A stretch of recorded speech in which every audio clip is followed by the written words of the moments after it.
കടം നൽകിയ സാധനങ്ങളുടെ പണം തിരികെ ചോദിച്ചതിന്റെ വൈരാഗ്യത്തിൽ കട കത്തിച്ചു. കൊല്ലം മടത്തറ ശിവൻമുക്കിലെ പ്രഫുല്ല ചന്ദ്രന്റെ ജി സ്റ്റോറാണ് കത്തിച്ചത്. 2 വർഷം മുമ്പ് സാധനം വാങ്ങിയതിന്റെ പറ്റായ 2500 രൂപ തിരികെ ചോദിച്ചതിനാണ് കട തന്നെ കത്തിച്ചത്.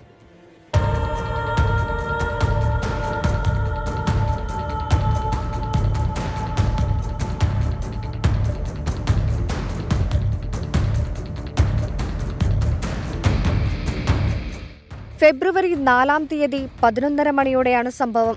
കഴിഞ്ഞ 2 വർഷങ്ങൾക്ക് മുൻപ് പ്രഫുല്ലചന്ദ്രന്റെ കടയിൽ നിന്നും വാസുദേവൻ സാധനങ്ങൾ വാങ്ങിയിരുന്നു. ഇതിന്റെ പണം 2500 രൂപ നൽകാനുണ്ടായിരുന്നു. ആ പണം ചോദിച്ചതിന്റെ വൈരാഗ്യത്തിലാണ് വാസുദേവൻ പ്രഫുല്ലചന്ദ്രന്റെ കട കത്തിച്ചത്.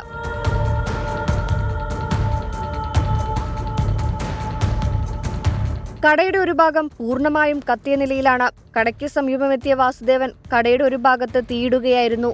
തീ കത്തുന്നത് കണ്ട ലോറി ഡ്രൈവർ കട ഉടമയെയും പോലീസിനെയും വിവരമറിയിക്കുകയായിരുന്നു. തൊട്ടടുത്തുണ്ടായിരുന്ന പ്ലാന്റിൽ നിന്നും ലോറിയിൽ വെള്ളമെത്തിച്ച് തീ അണയ്ക്കുകയായിരുന്നു. കടയുടമയുടെ പരാതിയിൽ ത്രിതല പോലീസ് കേസെടുത്തു. CCTV ദൃശ്യങ്ങൾ കേന്ദ്രീകരിച്ച് നടത്തിയ പരിശോധനയിലാണ് വാസുദേവൻ കടയുടെ സമീപമെത്തുന്നതും പിന്നീട് തിരികെ പോകുന്നതും കണ്ടെത്തിയത്.